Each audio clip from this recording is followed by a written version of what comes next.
Hi, everybody. Welcome to Friends Talk Money. I'm Pam Kruger, co-host of Money Track on public television and founder of WealthRamp.com.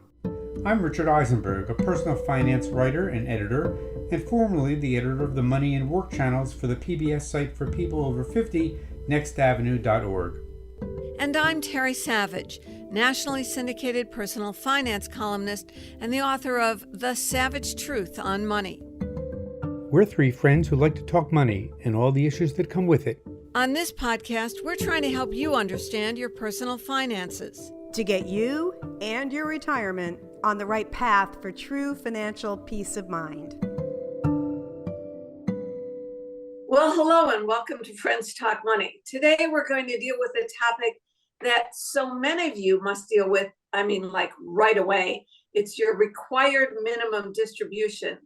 If you have reached the age of 73, yes, that's up from earlier years, and you have old 401ks or IRAs that are not Roth, you must take a distribution prescribed by the government because the government wants its money.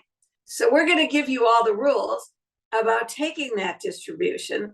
But I guess I have to fess up here, Pam and Richard.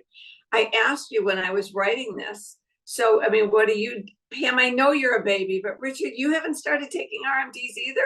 No, I don't. I'm not quite ready yet, but in a few years I will be. Okay, this is Grammy Terry age. Well, for all of you who are not, along with me, required to take RMDs, or think about this, if you will, like Richard, and later on, like Pam, be required to take these distributions, here's some important things to keep in mind. Look, if you don't get it right, you're going to absolutely pay a penalty. It used to be a 50% penalty, but under the Secure Act, that's dropped down to, quote, only 25% if you don't get your RMD correct. So let me give you some of the basics, and we'll put a graphic up to show you what I'm talking about. The first thing is you must take an RMD before year end from any pre-tax retirement account. So IRAs, 401ks, your old 403B you left behind. You must pay ordinary income taxes on that distribution. You'll need to do that. You'll probably need to pay the taxes now, and I'll talk about that. But you certainly have to file this under ordinary income when you file your 2023 tax return next April. Now, a lot of people say, well, how do I even know what my RMD is? And what's it based on? It is based on the year-end value of all your retirement accounts last year. So the RMD that you were required to take some point during the year, we'll talk about those strategies in 2023, but certainly by December 31st, is based on the total value of your retirement accounts, eligible retirement accounts, last December 31st. So think about it. Not only do you have to scramble to find out what that was, but this year, when you get your December 31st year-end statements from your IRA custodians, keep that information together. In fact, make a list of the total year-end value. It'll make it so much easier during the year next year to take your distributions. And finally, how much are you supposed to take? It's a complicated formula. I'm not even going to try and describe it. But what you must do is go to a calculator. It's based on a government formula. And every financial services firm has an IRA with RMD calculator on its website. Or you could just search on Google because there are a couple of them on the net. And here's what you have to put in order to calculate what the amount is. First of all, you have to have the total amount of your retirement accounts last year, the year of your birth. And by the way, if your spouse is the primary beneficiary, you'll need to add your spouse's birth year as well. Then click. So if you're 75 and this was, you had 1.5 million last year and you're single, just click and bingo, they'll tell you what must be taken out before the end of the year. By the way, key thing, you can take your RMD from any one of your IRA accounts, or you could take some from each one. You're going to get a 1099. However, if you still have an old 401k or 403b back from the days when you were employed, you must take a specific RMD from a 401k or 403b because that custodian computes things separately. They'll demand that you take your RMD. Okay, I know this is complex, but seriously, as I said, it's a 25% penalty if you don't follow the rules. And once you get used to it, here are the things you'll do. You'll total up the value in January, mid-January, you get your year-end statements. You'll make a list of all your IRAs. You should have that anyway, by the way, with the beneficiary named. It's a great time to check your beneficiary and put the total value of all your IRAs. Add it up. You'll use that number next year during the year to take your RMDs. So it's ordinary income. There are a couple of things that arise.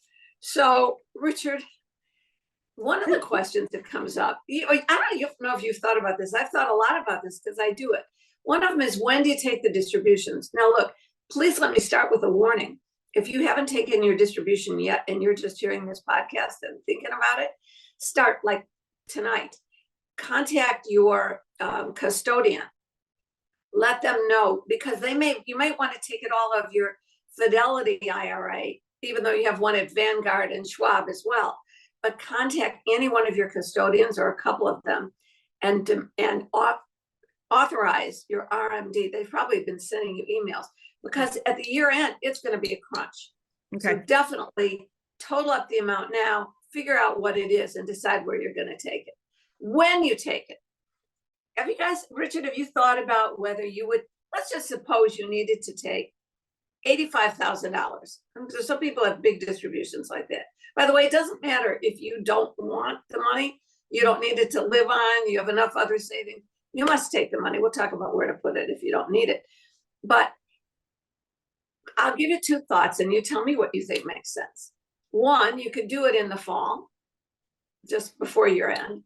Or you could say, oh, I need to take $60,000 or whatever it is, $72,000 out. I'll take $6,000 every month automatically on the 5th of the month.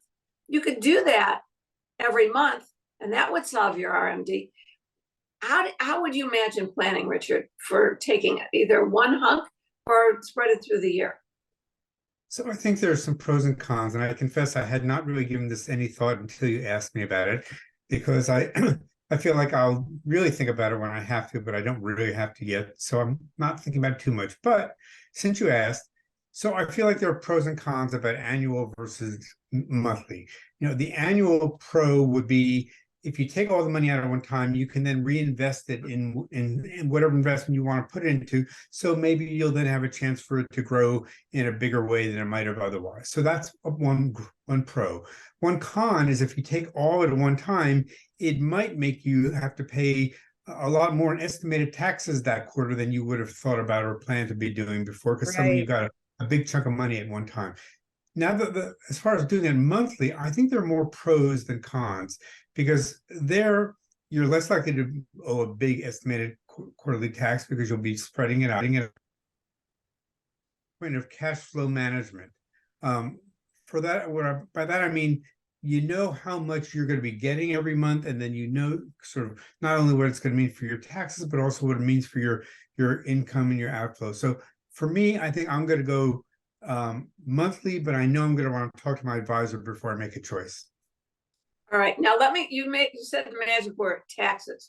So let's just jump to that.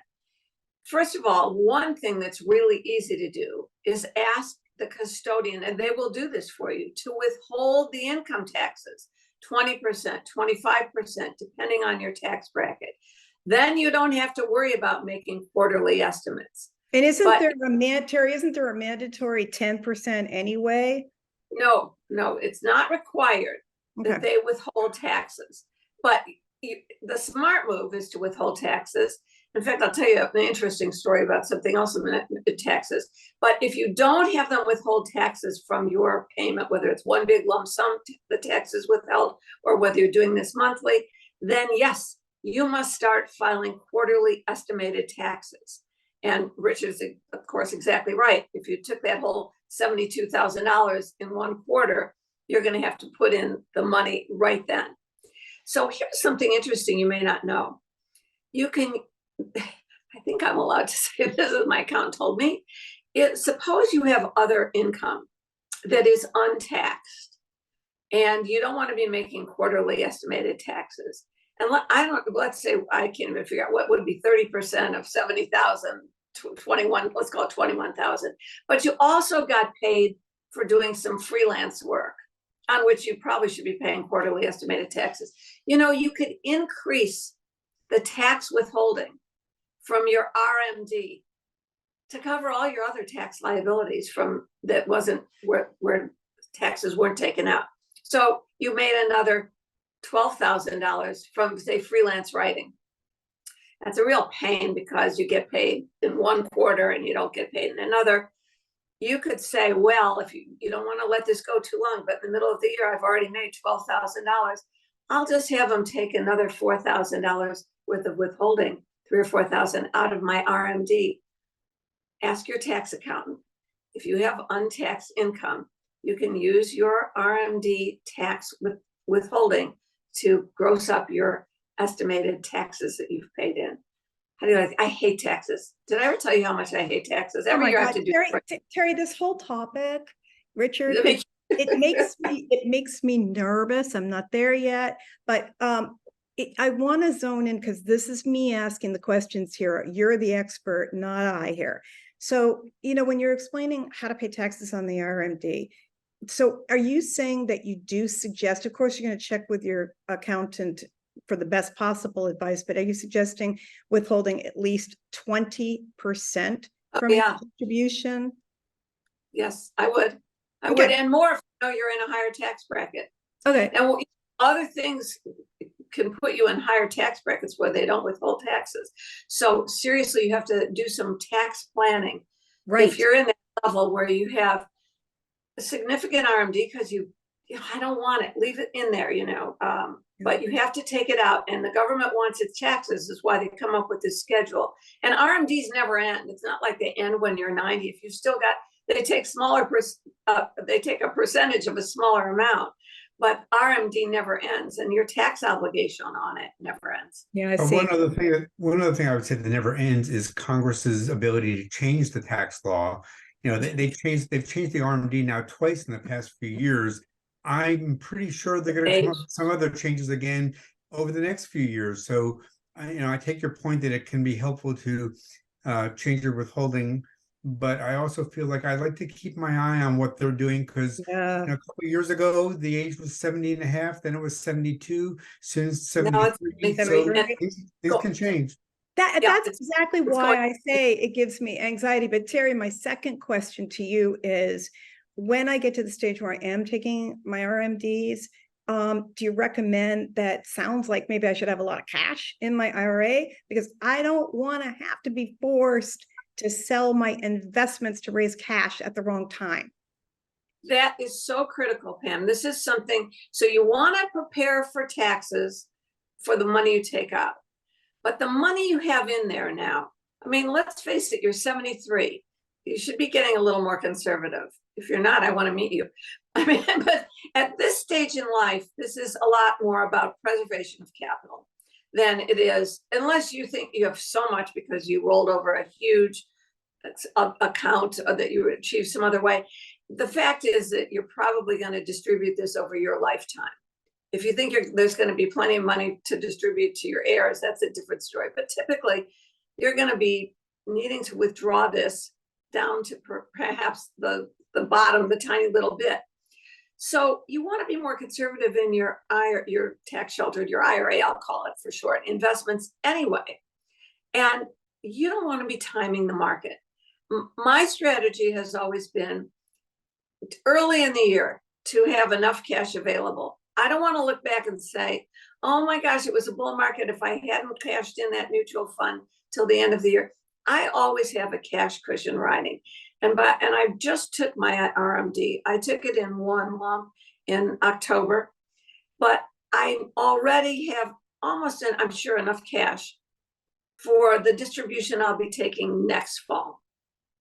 So you have to think about, a funny thing happens when you're taking RMDs. You spend your whole lifetime building up this money, investing and going, yes, look at my IRA, look what I did.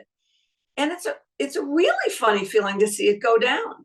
And not because the market went down or you made bad investments, but because I always say it's the level in the swimming pool. Once you get there, it's no longer a river runs through it. Right. This is your swimming pool, and the level drops as you take the money out. My mother told me that. She said, Terry, it's a different feeling when instead of money coming in and going out, it's all going out. And I think of that now. All going down like this. Yeah. Exactly. You know, Terry and Richard, the one thing I want to say about this is that, you know, being that I'm so connected with so many advisors that are tax planning for the clients, this is just an example of one of those little moving pieces and parts that, and to Richard's point, that's going to be fluid. It's going to change. Count on that. And it's almost like every decision that I make over here with RMDs or timing or, you know, when to have cash, etc. It's like everything affects everything else. And I just think in total, you know, if you have a portfolio and you have investments, and it does really, it can be really complicated. It can be overwhelming. And I think that it does help to have help, you know, from like a you know, tax planner, you know, or your accountant involved, because for me personally, I don't want to do this myself because it affects everything. Wait, let me make it more complicated. Let me hit you with two other things. One is a great plus, one is a great what. Let's do the great what first. What if you inherited an IRA? Right. Now, as a beneficiary, a non-spousal beneficiary, let's say, so if you've inherited from your mom or dad, you have to distribute that IRA under the new rules within 10 years. It used to be you could stretch it out for your lifetime and it could grow. It was such a great deal. They, of course, took that away. But more importantly, if the person who died, let's say it's your mom or your dad, had already started taking RMDs, you must talk with your financial planner or accountant, because you need to continue taking RMDs now over your lifetime. I'm not going to get into the details of that. But while we're talking about RMDs, if you have an inherited IRA and are not the spouse, different for spouses or for minor children, different rules. But if you have an inherited IRA right now, find out what you're obligated to take out before year end, and if your mom or dad had already started taking RMDs. Yeah, this is where you just get nailed if you don't know these things. And also you might want to, I'm not going to bring in all the other stuff, but you know, decisions about Roth conversions and all of that, all of this all plays into your decisions about what you do and when you do it and how you do it. All right, let me give you another one. Okay, to get my notes out. This is my latest column. All this is up at terrysavage.com. So there, by the way, everything, we'll put this in the show notes, but 3 weeks ago, I wrote a column with all of this about taking RMDs. You'll find it at terrysavage.com. You all know, like, just like Pam is the most fiduciary person in the world, there are no ads, there are no click-throughs at terrysavage.com. Nobody makes any money. No money flows through terrysavage.com. So these are my newspaper columns. The one that's just going up is this interesting fact, which applies to a relatively small amount of you, but you could make the world a better place. You can make a direct charitable contribution out of your IRA, and it will satisfy, well, it's up to $100,000, so I hope it satisfies your RMD. In fact, you could start doing this at age 70 and a half. Now think about this. Suppose you're one of the fortunate people who took that big RMD we were talking about before, and you said, I don't need it. And Richard said, well, I'm going to invest it, or I'm going to put it in a money market fund, or I'm going to pay my taxes. But suppose you didn't need the money, you might be a very charitable person and decide to make a big contribution, and to make it work, you have to itemize on your tax return and so forth. How about we skip the middle step of withdrawing it, making the contribution, taking the deduction? There's a rule that allows you to make direct charitable contributions, I'll say it again, up to $100,000. So it could be all of your RMD plus some, okay? But the money has to go directly from your custodian to a recognized 501c3 charity. And most importantly, not only does the check have to be written before the year end, technically it has to be cashed by the charity before the year end. So we are now quickly running out of time.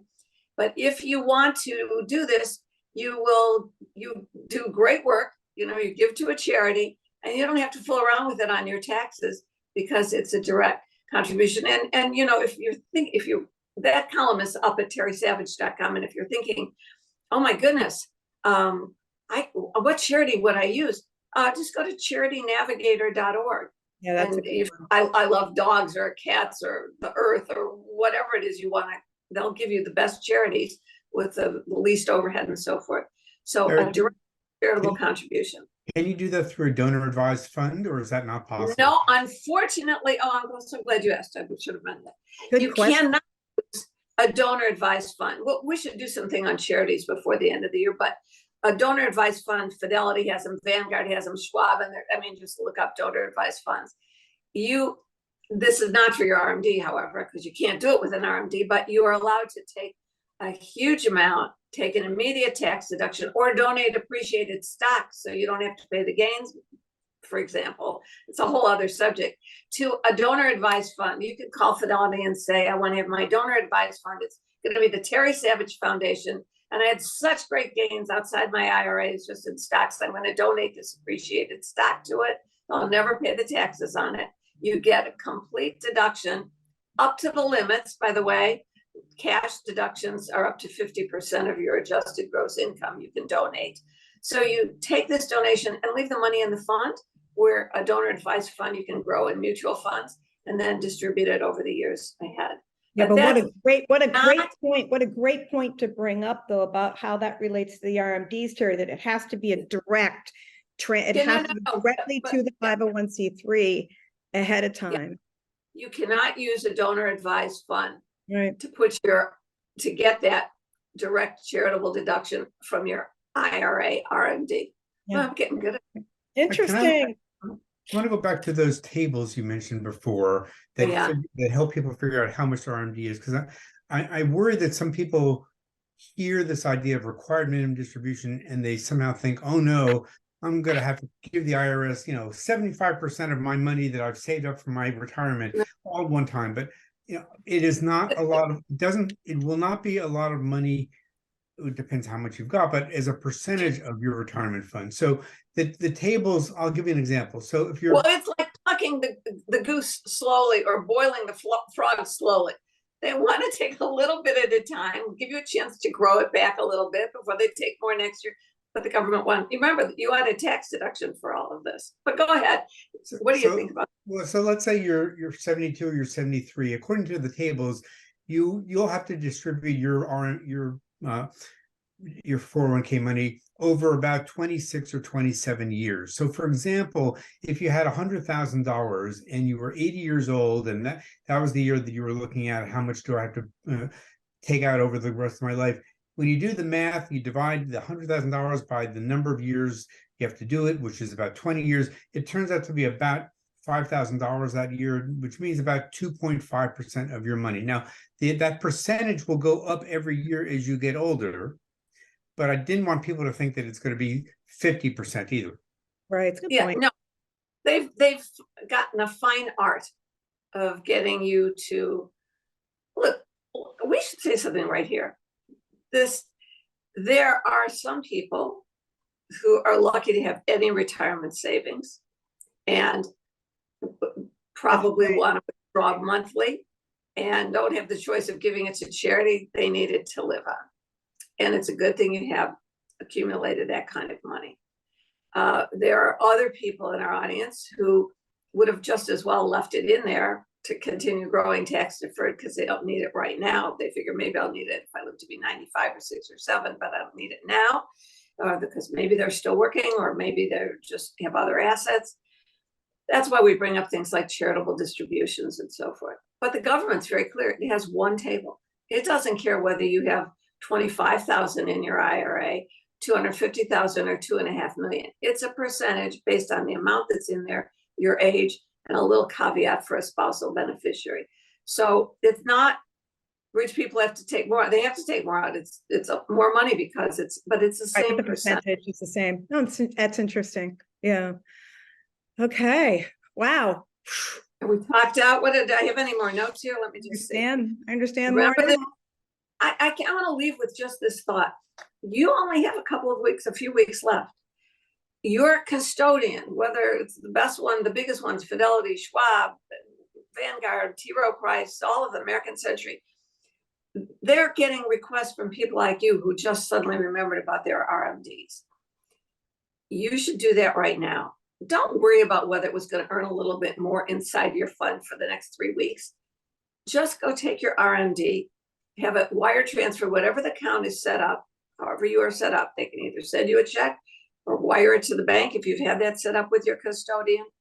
Have them withhold enough taxes. Your accountant's not too busy now, but is going to be very, very busy in the next couple of weeks. Find out, am I going to be in the 20% bracket? Hey, I'm taking an RMD. Should I maybe take 25% withholding? Would it be safer to take 30% because I got that extra income from that side job I did and it wasn't taxed? Talk with your accountant right now.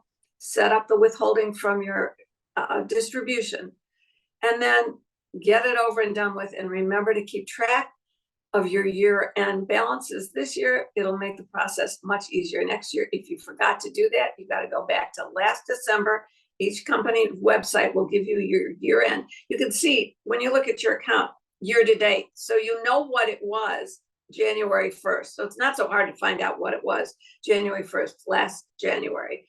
That's the amount that you use as a basis for your RMD. Clear as mud, right? Yeah, there's a lot more up at terrysavage.com, and we'll post links to that at friendstalkmoney.org. Thanks for sticking with us. And if you don't have to take RMDs yet, just wait. I hope you have to take big ones someday because it means you've had a lot of money saved for retirement. Thanks, guys. See you soon. Bye. Bye. Friends Talk Money is funded in part by a grant from the Investor Protection Trust. The IPT is a nonprofit organization devoted to investor education. Since 1993, the IPT has worked with the states to provide the independent, objective investor education needed by all Americans to make informed investment decisions. Visit investorprotection.org. We also receive support from the North American Securities Administrators Association, known as NASA. It's the oldest international investor protection organization. NASA's members include state and provincial securities regulators from the U.S., Canada, and Mexico who serve on the front lines of investor protection. Recognizing that education and awareness are powerful tools in the fight against investment fraud, NASA is pleased to sponsor Friends Talk Money. Here are 3 important tips to help you protect your money from fraud. With investing, there are always risks, so be cautious of anybody telling you that a certain investment is guaranteed. You should also proceed with caution if somebody is promising very large investment returns. This is a common red flag for investment fraud. Last and most importantly, be sure you're working with a licensed or registered financial professional. You can check your advisor and make sure they're licensed by visiting brokercheck.finra.org. NASA is your partner in keeping you safe and helping you avoid investment frauds. Visit nasa.org and click on the Investor Education tab to learn more.